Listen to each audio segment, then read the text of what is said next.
StormTeam2 already uses powerful weather software to make accurate forecasts, but starting today they have some new tricks up their sleeves, I guess you could say. Chief Meteorologist Rob Fowler is here to tell us all about it. Some exciting stuff. Absolutely, Brendan. I'm here with Jacob Wyckoff from WeatherBug. This is a new member of the StormTeam2 family, if you will. We're going to talk more with Jacob about WeatherBug specifically, but what is it, what does it do, and where is it? Well, that's why we turn to StormTeam2 meteorologist Kyle Dennis with an inside look at WeatherBug. Tropical storm Alberto was the talk of the low country this past weekend. He may not have been a major storm, but he served to remind us all that hurricane season doesn't always wait for June 1st, and StormTeam2 is getting prepared. You already know Titan 2, the most advanced weather computing system available, and now we are adding to our weather toolbox with WeatherBug. The WeatherBug system is going to allow you to get live and local weather conditions from the neighborhoods where your kids go to school or your viewers shop. Our WeatherBug stations aren't at airports, unlike the National Weather Service, and that data that we collect is only 2 seconds old. WeatherBug observation stations are already in use in lots of locations around the low country, including the roof of News 2, reporting weather conditions and even showing them to us visually through live cameras. We are tapping into that live data network to make our forecasts even more accurate. Stiles Point Elementary in James Island has been using WeatherBug for the past 2 years. I spoke with some enthusiastic fifth graders there who showed me what kind of information it collects. The winds, and how much it is, the knots, and then it has the time of the day, the temperature, humidity, the wind index and the heat index, and then the barometer, how light it is outside, the rainfall, the dew point, and the wet bulb.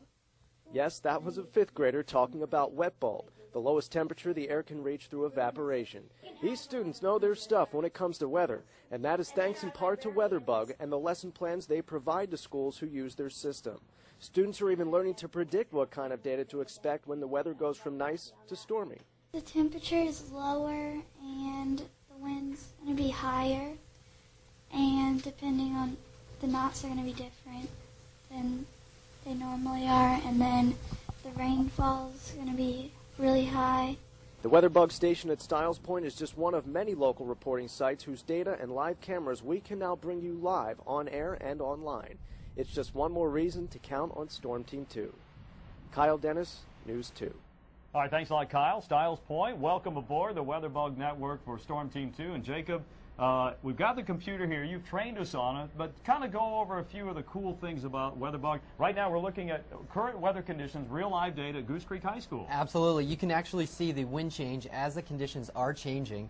If there was rainfall at Goose Creek, home of the Gators, by the way, shout out to them. Very good. You would see the rainfall amounts go up as it increased. Now, not only do we have weather stations across the Charleston area, but we also have cameras. This is a live look right at Riley Park in downtown Charleston. That's the home of the River Dogs. There you go. And the Citadel Bulldogs, too.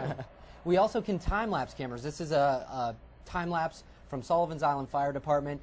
You can see the camera shaking as the winds were blowing on the island this afternoon. And not only do we have cameras, but the live data, that's really what we do well, the live conditions. These were the highs around the area, highs and lows around the area. And you also had some rainfall today, Georgetown. StormTeam2 is going to be tracking the storms that are in Georgetown over the next couple hours, and they've already seen 0.2 of an inch of rain. So these are all conditions that you can see on WeatherBug.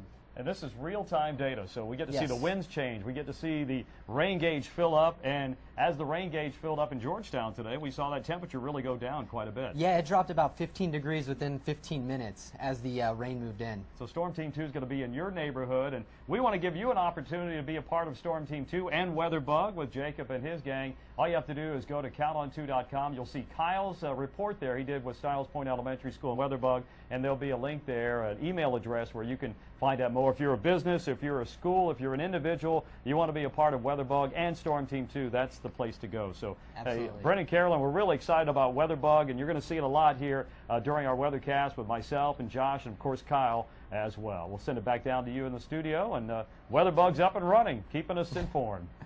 That's good news. All right, thanks, Rob. We certainly look forward to seeing what this system offers. Of course, if I was on the show, do you know more than a fifth grader? The answer would be no. No, they were impressive, pretty impressive, weren't they? wasn't it? Yeah, it was nice. Stiles Point. Yeah, well good for done, them. kids. Yeah. All right, we're going to